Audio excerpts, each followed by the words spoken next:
বক্তব্যের শেষের দিকে প্রশ্ন আছে কয়েকটি, জবাব দিয়ে যাচ্ছি। কালো টুপির বিষয়ে জহির হাদিস দেখাই তো পারলেও করবে।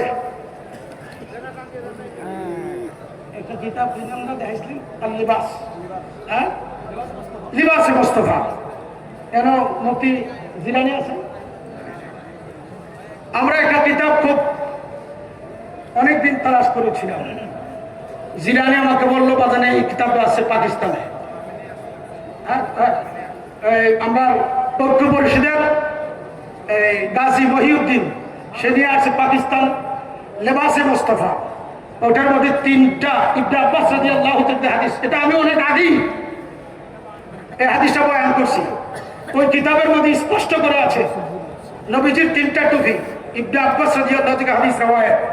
একটা হচ্ছে সাদা টুপি, আর একটা হচ্ছে কান টুপি, আর একটা হচ্ছে কালো টুপি। আলহামদুলিল্লাহ বলেন। আলহামদুলিল্লাহ। কি টুপি? কালো টুপি।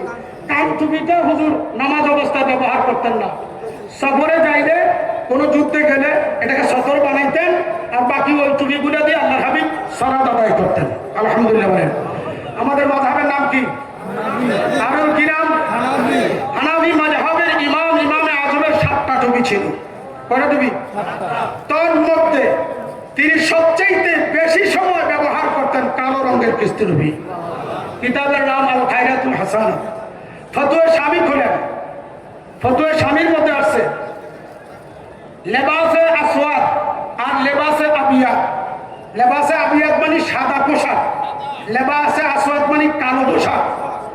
ইয়াস্তাহাব্বুল আবিয়াদু কামা ইয়াস্তাহাব্বুল আসওয়াদ, যেমনি ভাবে সাদা পোশাক মুস্তাহাব তেমনি ভাবে কালো পোশাক মুস্তাহাব।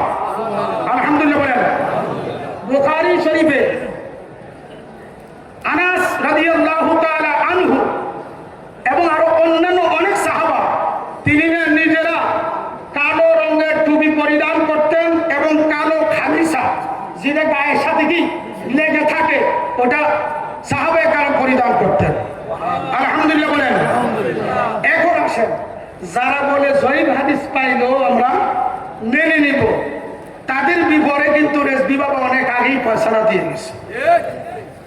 এই মাসলা কি আজ আমি নতুন করি, উত্তরদের নতুন বলি? আমাদের এখানে অনেক লোক সাদা টুপিওয়ালা আছে কিনা? সাদা, আমি আগেও বলছি এখনো বলি, যারা কালোকে অ্যাঙ্কার করবে তারারও ইমান নাই, যারা সাদাকে অ্যাঙ্কার করবে তারারও ইমান নাই। কেননা উভয় পোশাকই আমার প্রিয় নবীজির পছন্দনীয় পোশাক। আলহামদুলিল্লাহ বলেন না কেন? সুতরাং আমরা রেজবিয়া দরবারের গোলাম, রেজবিয়া দরবারের আশেক, রেজবি বাবা কেবলা গাওয়া আমাদেরকে কালো টুপিটা দিয়েছেন নিজের মন গড়া না কোরআন হাদিসের ভিত্তিতে? কিসের ভিত্তিতে?